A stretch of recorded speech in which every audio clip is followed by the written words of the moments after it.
Hello class 11 के प्यारे बच्चों, फिजिक्स की क्लास में आप सभी का स्वागत।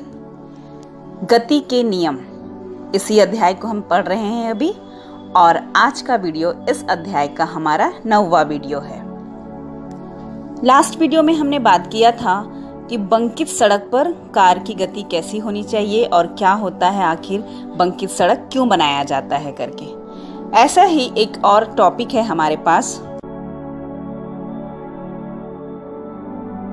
वृत्तीय पथ पर साइकिल सवार की गति आखिर कैसी होनी चाहिए। हम सब जानते हैं कि जब हम वृत्ताकार मार्ग पर गति करते हैं तो थोड़ा सा अपनी साइकिल को हम झुका लेते हैं। ये क्यों झुकाते हैं, आइए इसके बारे में जानें।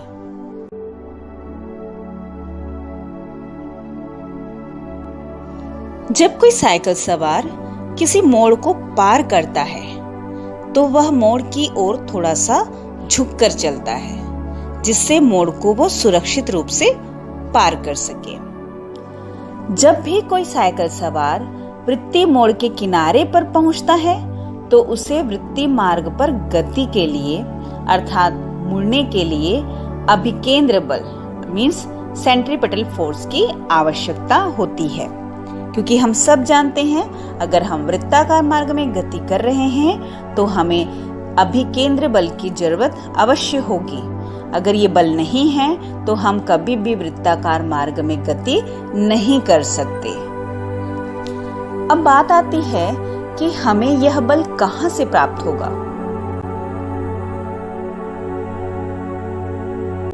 हम जानते हैं कि जब हम रोड पर या नॉर्मली हम जब चलते हैं तो जमीन और हमारे पैरों के बीच में घर्षण होता है।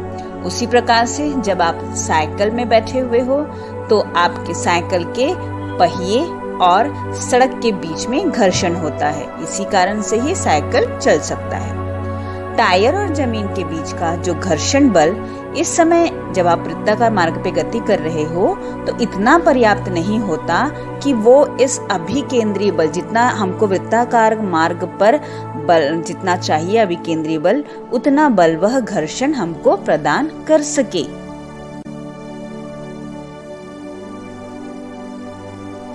इसी कारण ऐसी स्थिति में साइकिल सवार स्वयं को मोड़ के केंद्र की ओर झुका लेता है ताकि अभिलंब प्रतिक्रिया के क्षैतिज घटक द्वारा उसे अभिकेंद्र बल प्राप्त हो सके। मींस अभिकेंद्र बल प्राप्त करने के लिए ही साइकिल सवार स्वयं को केंद्र की ओर झुका लेता है। यहाँ मैंने कहा अभिलंब प्रतिक्रिया के क्षैतिज घटक, ये वर्ड अभी आपको समझ में नहीं आया। आइए इसे आगे समझते हैं।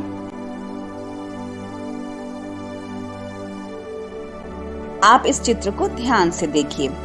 माना कि कोई साइकिल सवार r त्रिज्या वाले वृत्तीय पथ पे v वेग से गति करता है। वह वृत्ताकार मार्ग को सुरक्षित पार करने के लिए ऊर्ध्वाधर से, ध्यान रखिएगा साइकिल सवार सीधा है इसीलिए ऊर्ध्वाधर से वह थीटा कोण बनाते हुए थोड़ा सा झुक जाता है। हम सभी जानते हैं कि अपने भार के कारण से हम mg बल नीचे की डायरेक्शन पर लगाते हैं तो पृथ्वी उसका प्रतिक्रियात्मक बल r ऊपर की ओर लगाता है। अब यहाँ पर जो आपकी साइकिल है वो थोड़ी सी बैंड है, थीटा एंगल बैंड है। इसीलिए जो पृथ्वी का प्रतिक्रियात्मक बल आपको दिख रहा है r, है ना, r से रिप्रेजेंट कर रहे हैं, तो वो जो r है वो भी तो थीटा एंगल झुका हुआ दिखेगा आपको। अब हम जानते हैं कि जैसे कोई भी बल है उसको हम दो घटकों में वियोजित कर सकते हैं, तो उसी प्रकार से हमने क्या किया, अपने r को भी दो घटकों में वियोजित कर लिया है। चूंकि साइकिल थीटा एंगल ऊर्ध्वाधर से झुका हुआ है इसीलिए आपका r भी थीटा एंगल ऊर्ध्वाधर से ही झुकेगा। और मैं पहले भी आपको बता चुकी हूँ कि जिस साइड से एंगल मिलता है उस साइड को हमेशा कॉस में रखते हैं, इसलिए ऊर्ध्वाधर घटक को मैं r cos थीटा बोलूंगी और वहीं क्षैतिज घटक को मैं r sin थीटा बोलूंगी।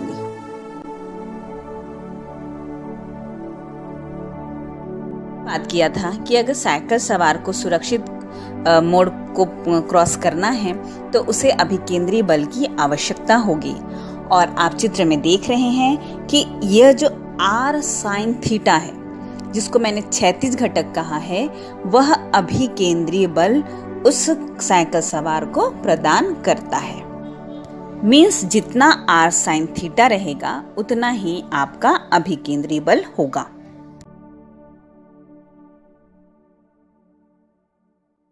चूंकि r sin थीटा ही इस साइकिल सवार को अभिकेंद्रीय बल प्रदान कर रहा है, इसीलिए हम कह सकते हैं r sin theta is equal to mv² upon r। आप भूल तो नहीं गए ना, अभिकेंद्र बल का वैल्यू कितना होता है, उसका मान हमेशा होता है mv² अपॉन r। और इसीलिए r sin थीटा का जो मान है, क्योंकि यही उसको अभिकेंद्रीय बल प्रदान कर रहा है, इसलिए अभिकेंद्रीय बल कितना मिलेगा, mv² अपॉन r, जो कि r sin थीटा के बराबर होगा। आप इस चित्र को अगर ध्यान से देख रहे हैं तो आपको साफ साफ दिख रहा है कि जो साइकिल सवार है उसका भार नीचे की डायरेक्शन पे mg लग रहा है और उसके जस्ट अपोजिट में r cos थीटा जो ऊर्ध्वाधर घटक है वो हमको दिखाई दे रहा है। मतलब हम ये कह सकते हैं, अगर ये बैलेंस कंडीशन रहेगा, क्योंकि आपका साइकिल नहीं गिर रहा है ना, बिल्कुल संतुलन की अवस्था में है, तो mg जितना लगेगा उतना ही r cos थीटा भी होना अत्यंत आवश्यक है। इसलिए हमारा यहाँ दूसरा इक्वेशन भी हमको मिल गया, r cos theta is equal to mg।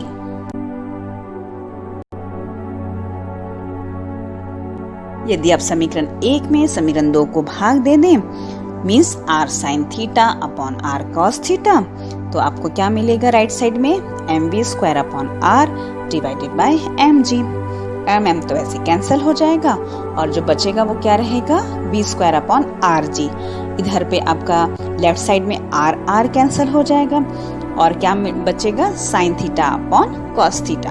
और sin theta upon cos theta हर कोई जानता है, जी हाँ, tan थीटा। तो tan theta is equal to v² upon rg। तो ये जो थीटा एंगल जो आया है उसको मैं बोल सकती हूँ tan inverse v² upon rg।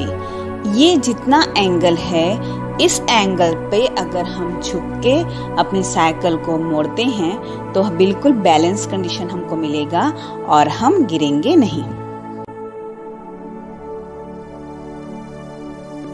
Cycle सवार को वृत्तीय सड़क पर सुरक्षित गति करने के लिए जो झुकाव होता है वो आपका tan inverse v² upon rg है, लेकिन इसका मान हमेशा क्या होना चाहिए, कम होना चाहिए।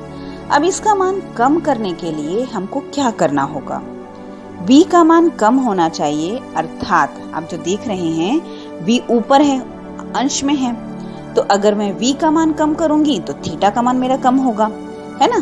तो v का मान हमको कम करना चाहिए, अर्थात मोड़ आने पर साइकिल सवार को अपनी गति धीमी कर लेनी चाहिए। उसी प्रकार से r जो है वो हर में है, डिनोमिनेटर में है, तो अगर मैं r को बढ़ाऊंगी तो मेरे को थीटा का मान कम मिलेगा। तो इसीलिए r का मान अधिक होना चाहिए, अर्थात साइकिल सवार को बड़ा घेरा बनाकर मोड़ना चाहिए। तो आप थोड़ा याद रखिए, जब हम लोग मोड़ते हैं तो हम लोग तुरंत पे नहीं मोड़ते हैं ना, थोड़ा सा घुमा करके मोड़ते हैं ताकि रेडियस जो है, जो त्रिज्या है वो क्या हो जाए, बढ़ जाए। ठीक है, तो इसी बेटा ये सब चीजें हैं वो बेसिक चीजें होती हैं हमारी डेली लाइफ में, हम लोगों को इतना ध्यान नहीं रहता, पता नहीं रहता है। तो मेरे ख्याल से अभी समझ में आया होगा कि हम लोग ऐसा क्यों करते हैं।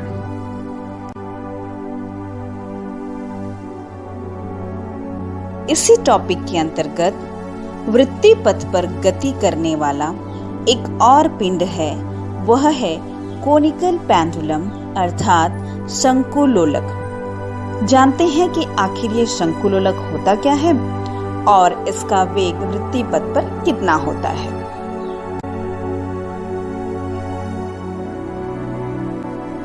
जब किसी भारी पिंड को डोरी के एक सिरे से बांधकर पिंड को क्षैतिज वृत्ताकार पथ में एक समान चाल से घुमाया जाता है, जैसा कि आप इस वीडियो में देख रहे हैं। तो पिंड के भार के कारण डोरी क्षैतिज नहीं रहती तथा अपनी गति के कारण एक शंकु बना लेती है या निर्मित कर लेती है। पिंड क्षैतिज तल में वृत्तीय पथ में चलता रहता है और इस पूरे प्रबंध को ही हम बोलते हैं शंकुलोलक।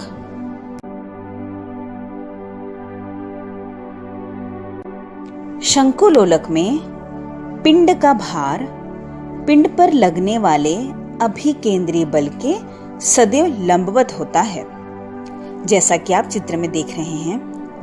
मान लेते हैं m द्रव्यमान का एक पिंड है, वह L लंबाई की एक डोरी से बांधकर एक समान चाल, मान लेते हैं चाल उसकी v है, से वह r त्रिज्या वाले वृत्तीय पथ में घुमाया जा रहा है। और ये जो वृत्तीय पथ मिलेगा वो कैसा मिलेगा अपन को? नीचे क्षैतिज में मिलेगा, क्योंकि हमने ऊपर से वस्तु को बांधा है किसी डोरी से, तो नीचे जो है वो जो गति कर रहा है उसमें वृत्ताकार नीचे बनेगा। इसीलिए हमने यहाँ पर जो वृत्त की बात की है वो क्षैतिज वृत्त है, जिसको इंग्लिश में हम बोलेंगे हॉरिजॉन्टल सर्कल।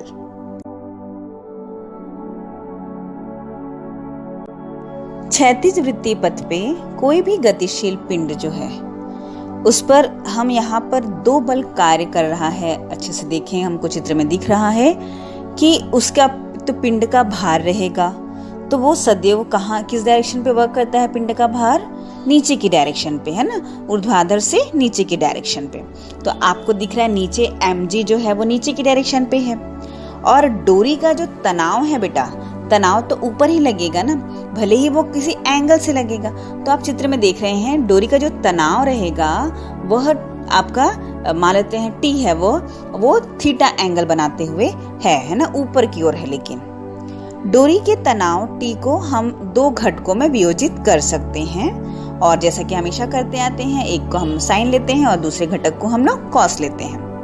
तो जिस साइड में एंगल रहता है उसको हम लोग कॉस लेते हैं, और जिस साइड में एंगल नहीं रहता उस साइड हम लोग साइन लेते हैं। तो आपको साफ साफ दिख रहा है डायग्राम में कि जो ऊपर की ओर घटक है, ऊर्ध्वाधर घटक बोल सकते हैं, वह है F cos थीटा।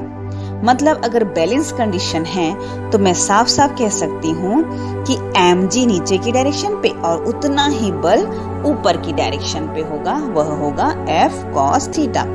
या उसी को ही हम, क्योंकि टेंशन है, तनाव है, इसलिए हम उसको T cos थीटा भी बोल सकते हैं। तो यहाँ पर इक्वेशन आपका रेडी होता है T cos theta is equal to mg।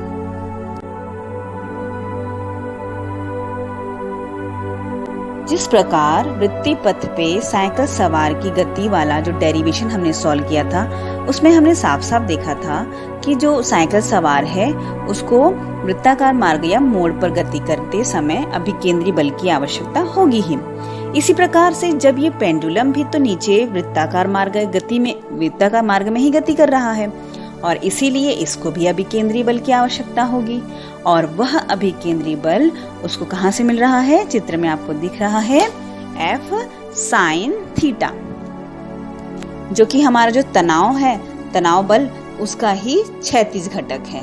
ऊर्ध्वाधर घटक जो है वो बैलेंस कर रहा है उसको, है ना, और दूसरा जो अभिकेंद्री बल कौन प्रदान कर रहा है? क्षैतिज घटक। तो इसीलिए जो मेरा इक्वेशन बनेगा वो क्या बनेगा? F sin theta is equal to अभिकेंद्री बल, क्योंकि वही तो अभिकेंद्री बल प्रदान कर रहा है ना। तो इसी को ही हम लिख सकते हैं T sin थीटा या F sin theta is equal to mv square by r, है ना। mv स्क्वायर बाय r सबको याद है अभिकेंद्री बल का वैल्यू है।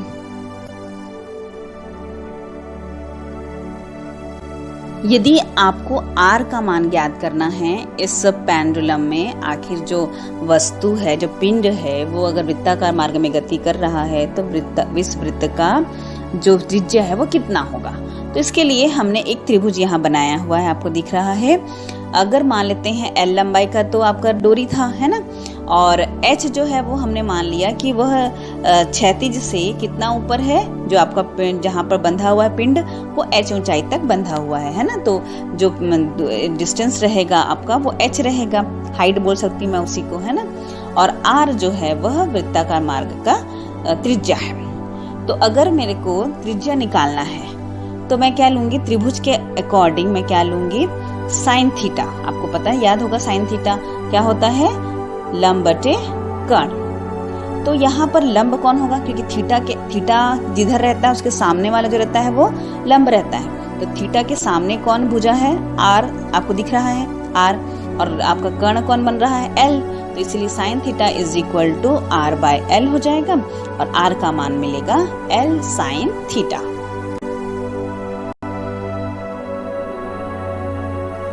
अब यदि मैं इक्वेशन नंबर 2 को, ध्यान दीजिएगा ना, 2 को 1 से डिवाइड करेंगे तो आप क्या बोलेंगे, t sine theta divided by t cos theta is equal to mv square by r upon में mg। अब mm कैंसिल हो जाएगा आपके राइट साइड से, और लेफ्ट साइड से tt कैंसिल हो जाएगा। तो बेटा फिर से वही आ जाएगा, sine theta upon cos theta, जो आपका साइकिल वाला जो डेरिवेशन था उसमें आएगा, है ना। तो sine theta upon cos theta is equal to tan theta, और इधर पे क्या आ जाएगा आपका राइट साइड पे v square upon r g. Again हम क्या करेंगे, हमको v का मान चाहिए, क्योंकि अगर आपको v का मान चाहिए, है ना, वेलोसिटी चाहिए क्योंकि हमको, तो हमने क्या किया, rg को पक्षांतर कर दिया, तो rg टेन थीटा मिल जाएगा, और ये तो v स्क्वायर का मान था, और अगर v का मान चाहिए तो इसमें रूट लगा दिया, तो under root rg tan theta. इस प्रकार से हम इस वेग का यूज करके किसी भी जो पिंड जो है, जो शंक्वाकार या बोलूँगी शंकुलोलक जो है, उसका हमें परिभ्रमण काल जो है वो ज्ञात कर सकती हूँ। परिभ्रमण काल आपको याद होगा, t इज इक्वल टू क्या होता है, 2 पाई r अपॉन v। तो इसमें अगर आप वैल्यू रख करके निकालना चाहेंगे तो आपको वैल्यू आराम से आसानी से मिल जाएगा।